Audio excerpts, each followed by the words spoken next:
पूजन करे, दूध दही चढ़ा करके पूजन करे और दीप जला करके भगवान को दीप दिखा करके हाथ धो करके भोग लगाएं, भोग भगवान को अर्पण करके जल चढ़ाएं। फिर भगवान का गीत वाद्य करना चाहिए।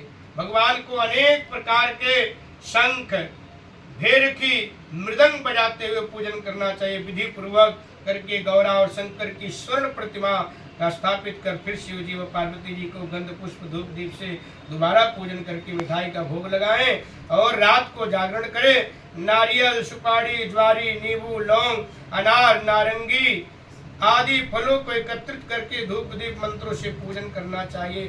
फिर मंत्रोच्चारण करके शिवाय से लेकर भगवान का प्रार्थना करना चाहिए और कहना चाहिए, कल्याण रूपे तुमको नमस्कार है। कल्याण स्वरूप माता पार्वती जी हम आपको नमस्कार करते हैं। श्री शंकर जी सदैव आपको नमस्कार करते हैं। ब्रह्मा फड़पड़ी जगत का पालन करने वाले माता जी को नमस्कार करते हैं। इस तरह भगवान से प्रार्थना करना चाहिए, पूजन करना चाहिए, तब शंकर जी का पूजन करें। तथा विधि विधान सहित कथा सुनकर गौ वस्त्र तथा आभूषण ब्राह्मण को दान करें। इस प्रकार से पति तथा पत्नी दोनों को एकाग्रचित होकर के पूजन करके वस्त्र आभूषण संकल्प आदि द्वारा ब्राह्मण को दक्षिणा दें। हे देवी, इस प्रकार व्रत करने वाले सभी पापों का नष्ट हो जाता है। फिर वह 7 जन्म तक सुख भोगती है। सुख भोग करके वह भाग्य को भोगती है। जो स्त्री इस तृतीया के दिन आहार करती है, भोजन करती है, वह व्रत नहीं करती है, वह 7 जन्म तक बद्ध्या होती है, जो विधवा कहा जाता है। जो स्त्री इस व्रत को नहीं करती है, धन और पुत्र के शोक से अधिक दुख भोगती है तथा वह घोर नरक में रह करके कष्ट पाती है।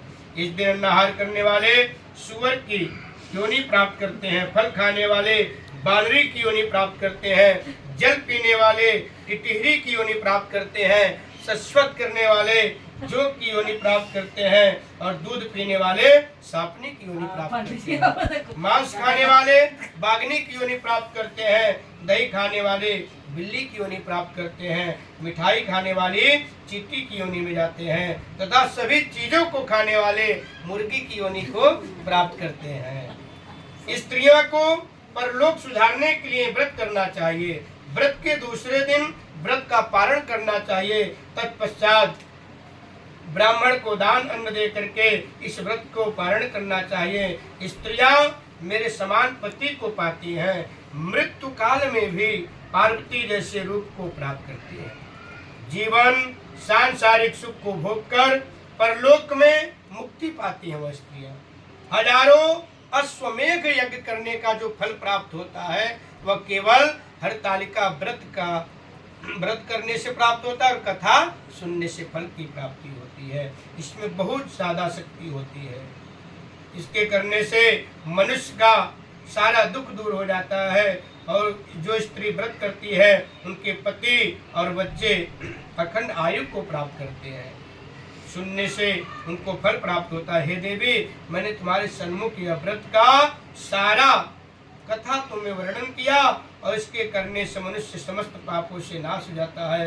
बोले शंकर भगवान की जय, बोलो गौरी शंकर भगवान की जय। चढ़ा दीजिए।